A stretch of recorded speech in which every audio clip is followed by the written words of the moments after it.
Aduh, Jakarta udah mulai macet lagi nih. Aduh, saya bisa telat nih ketemu klien. Masa saya harus kemana-mana pakai private jet sih? Tapi kan saya bukan istrinya Jeff Bezos yang orang terkaya di dunia itu.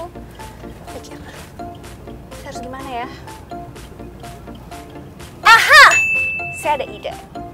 Kalau gitu saya urus SIM C aja. Jadi saya bisa nyelip-nyelip tuh di tengah kemacetan. Dan ikutin prosedur kepolisian, no nembak-nembak. Oke, kalau gitu saya akan urus SIM C.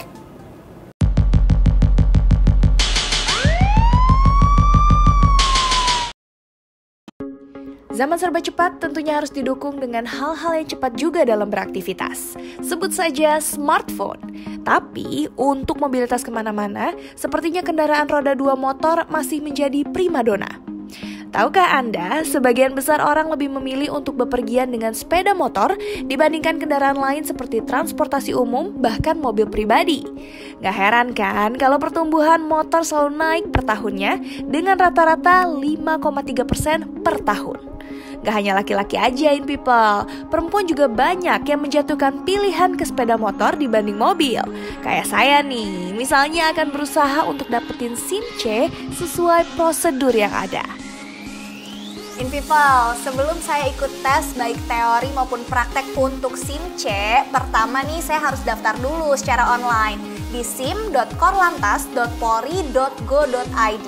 Dan yang harus diperhatikan ada beberapa persyaratan, yaitu minimal 17 tahun, punya KTP, sehat jasmani dan rohani, bisa baca tulis, mengerti peraturan lalu lintas, dan juga teknik dasar mengendarai sepeda motor. Nah, saya udah selesai daftar, sekarang tinggal saya urus SIM saya.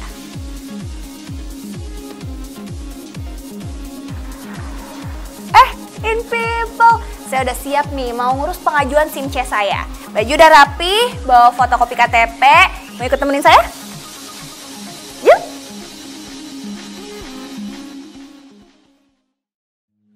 Hal pertama yang saya lakukan pas sampai di lokasi adalah menyerahkan berkas-berkas dokumen yang sudah saya siapkan.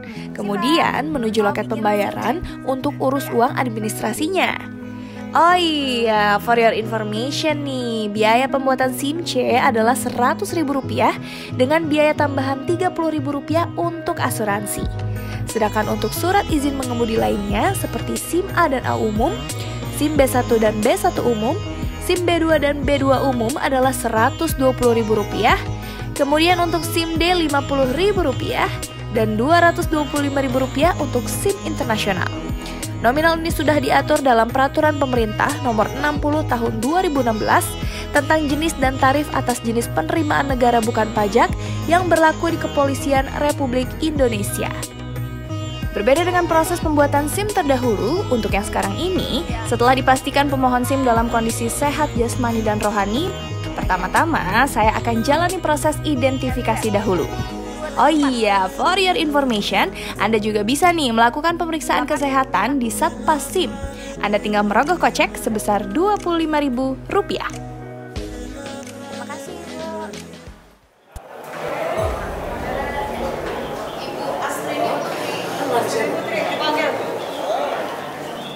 Tuh, nama saya udah dipanggilin people. Saya akan jalani proses identifikasi dulu nih. Jadi, di sini saya diminta untuk melakukan pemotretan foto SIM, membubuhkan tanda tangan serta sidik jari pada sistem komputer yang akan secara otomatis menjadi bagian dari identitas pribadi. Gak perlu waktu lama, kurang dari 3 menit, selesai nih prosesnya. Terima kasih, Bu. And next, tahapan berikutnya tes teori dan praktek. Di tes teori, saya harus menjawab lebih kurang 30 pertanyaan seputar lalu lintas dan cara mengemudikan motor di komputer. Ada waktunya juga nih, pastikan gak terlalu lama ya mikir jawabannya. Jika dalam tes ini gak lulus, aduh amit-amit ya, maka akan dipersilahkan untuk mengulang ujian teori dalam tenggang waktu 7 hari sampai 14 hari. Selesai juga tes teorinya dan saya dinyatakan lulus. Yeay! Tapi perjuangannya belum selesai, karena ini nih yang bikin saya deg-deg ser. Ujian praktek. Dalam ujian praktek, saya harus mengemudikan motor secara lurus, zigzag, dan membentuk angka 8.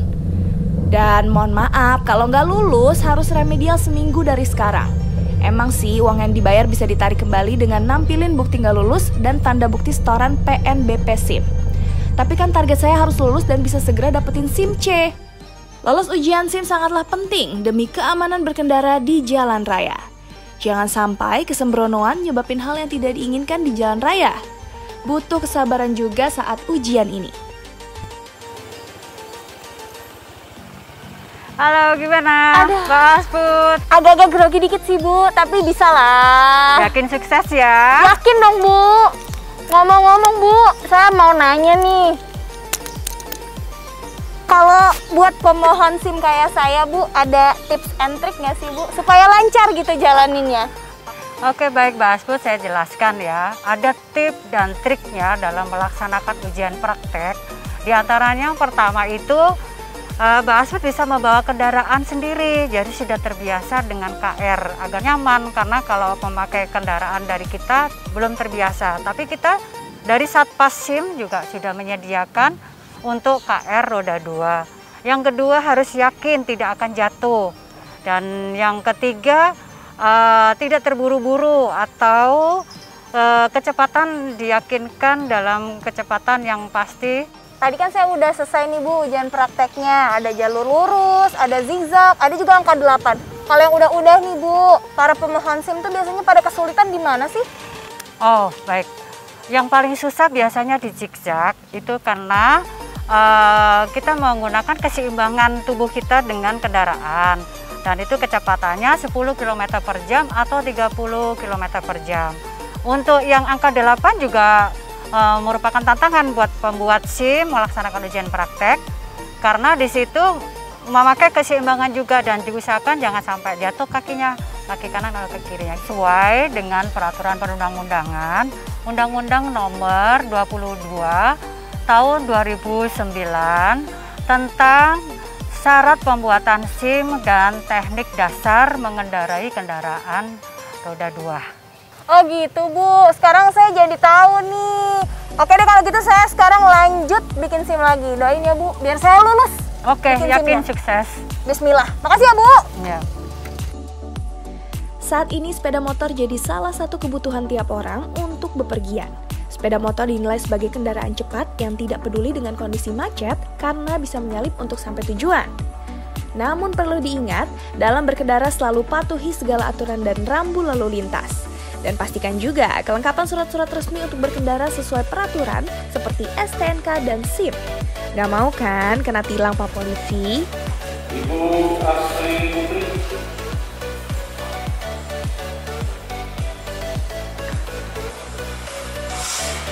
Halo Pak, udah jadi ya Pak?